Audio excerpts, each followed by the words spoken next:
Hello. Um, for a bit of context, today's the 20th of March, so we're actually on our second day here at the college without any students, and schools in England and other colleges are following suit on Monday, it seems. And most of the teachers here at the college will also not be here, myself included. But I thought, well, there's no reason why I shouldn't carry on doing these vlogs. It's something that can be done remotely, and so the plan is to just do the odd one here and now. The difference being, this will be the last one I do at college. I'll try and do some more from home. And the one I want to do today is actually in light of a couple of things that are quite current, I suppose, but also relevant to the schemes of work that we're working through in year first year and second year of A-level media. I was reading a media diary entry by one of our students looking at the representation of issues, and unsurprisingly, they chose the issue of the coronavirus. And they looked at the different ways in which it was being represented in the news, and in particular picked up on NBC's coverage of this, and picked a couple of stories which kind of focus a little more on the more if you like, positive aspects or the unexpected positive aspects of this. One of which being the canals in Venice being completely clear for the first time in years. Okay, and they weren't trivialising or making light of the pandemic, but they were saying how this is an interesting side effect, and looking at the potential environmental impact of the coronavirus as a pandemic. Which was interesting. It may reveal, this kind of representation may reveal maybe an ecological agenda from the NBC News network. But it got me thinking more about where do we go to for news when we have such a global event that has an impact on everyone. Now, I personally, I've been trying to, if you like, avoid or be cautious about the amount of media I consume about the virus, just because I know that some media will be incredibly alarmist, some media will be very misleading, and it's difficult to work your way through the different sources of information that can be reliable, accurate, and responsible in the way that they report this. And I would always come back, I suppose, to the same place for this kind of news if I'm looking for that, and that would be the BBC. I use the BBC News app as my main source of news, but I would also use social media and some newspaper websites as well. But it's interesting how I think a lot of people possibly will be using the BBC at this time as their main source of news on the virus. I have seen some tabloid newspaper reports that do seem quite extreme and alarmist, and I'm not saying they're untrue, but the representation can sometimes feel a little bit sensationalized or fear mongering in some ways. Also, of course, social media has a number of memes and viral images and elements that you can share, and they all can't always be deemed as accurate. So whilst of course there are some very substantial websites, medical websites, the World Health Organization, the government websites that we could see as somewhere to get information, as a source of news I would return to the BBC. And that factors into a kind of wider debate about the purpose, the function of the BBC, and how much or how many people still trust it and rely on it as that key source of news and information. And also it's whether it has a sort of future in our country as a public service broadcaster. Now, looking at public service broadcasting, I think we're very lucky to still have such an entity in the UK.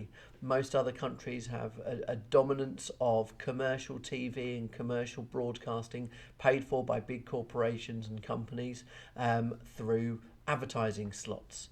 The alternative, if there is a third way between public service broadcasting and commercial, would be state-run TV or state broadcasting, something completely within the control of the government or the sort of the ruling parties of a country. When we think about that, we maybe think of sort of maybe totalitarian countries and regimes, communist states that run by dictators who want a very tight control over information to the public, something in a very kind of 1984 Big Brother style. But we still have a public service broadcaster here, and it is the BBC, and it's still a significant broadcaster. However, in recent years, it has been under more and more criticism, and the argument will keep coming up as to whether we should have this model whereby the BBC is funded entirely by the public. Because at the moment, the BBC is funded by the licence fee. And whilst you're paying for to access television broadcasting through the licence fee, it actually pays for all of the BBC's web content and all of their radio content, which is 8 or 9 national radio stations, and dozens and dozens of local and regional radio stations across the country. So first of all, I'm going to put my claim or my argument forward as to why I believe that the licence fee should continue and why I think the BBC is important. But before I do that, I would point you to an article that I saw in The Guardian about the licence fee and how it works and how it might be taken away. A couple of interesting points in there, and I'm not going to go into huge detail, but a couple of interesting points. At the very end of last year, the BBC was criticised for saying that it was going to remove its free licences for 75s and over, okay, because the BBC paid for their licences, which was criticised. And I agree that's a bad move. I don't think it's very fair. I think that information is so vital to every generation. There shouldn't be discrimination about that. What was interesting about this, though, is that formerly that had been paid for by the Department of Work and Pensions, but then they offloaded that burden to the BBC. Okay. Likewise, the World Service, which is something that is the reason why the BBC is known as a global brand, something why the BBC is respected across the world and a way of accessing the BBC while you're abroad. The World Service used to be paid for by the Foreign Commonwealth Office, the FCO, the government department, but now again the burden is shouldered with the BBC and the licence payer. Okay, so I think there is a little bit of kind of misunderstanding sometimes about why the BBC is stretched or why it makes choices it makes. I'm not saying those decisions are right. But first of all, like I said, read the article from The Guardian, find out a bit more about it. The licence fee is changing. The sanctions for those who don't pay the licence fee is changing as well. The article says it all there. But it's a little bit dry, but it's stuff that you probably need to know. What I will do, though, is I'll put forward a case, first of all, why I think we should have public service broadcasting. And I think probably most people would agree with me that most of these arguments are a bit of a no-brainer. And we've talked about it in class when we studied Late Night Women's Hour as a radio text. But public service broadcasting, I think, is vital compared to commercial broadcasting. I'll give my, I suppose, top 3 reasons, perhaps, and I'm not going to mention the BBC's remit, that it should inform, educate and entertain, because I think that sort of speaks volumes. I think any broadcaster or any service that does those 3 things is a good idea. People use the media, as we know from the uses and gratifications model, for lots of different reasons. Inform, educate and entertain sounds like a really sort of good mantra. But even though I've just mentioned it, I'm not going to mention that. I'm going to pick a few things that I think is really important about public service broadcasting. The first of all being representation. Okay, the BBC and public service broadcasting particularly has a responsibility to represent and reach as many audiences as possible. It should reach the entire nation's audience, okay? And we live in a melting pot nation. We always have. We have huge diversity in ethnicity, in gender, in religion, in geography. We are a nation that has a strong national identity, but at the same time we have very, very strong local and regional identities as well. And the BBC, through public service broadcasting, has a responsibility to try and reach all of those people and allow them to have their say, to have a voice heard, to see themselves up on screen or on radio or online, and to feel represented. And as we know from that amazing address to Parliament from Riz Ahmed back in 2017, representation is absolutely vital. To feel that you have a voice, a stake and claim in the media is a way of feeling your importance in society. And the public service broadcasting remit to make sure that everyone is represented, for me, is just a no-brainer. That's absolutely key. And if if other broadcasters aren't held to account, aren't held responsible for doing that, then I can imagine that would just disappear. It's something whereby broadcasters will be tempted only to reach to audiences who have money, only to reach out to audiences who are dominant in society, and play to their needs, play to their desires, and we would lose so much offered by broadcasting that represents lots of different groups in society. I think it benefits everyone. So that's my first reason, representation. A second one is a really key element that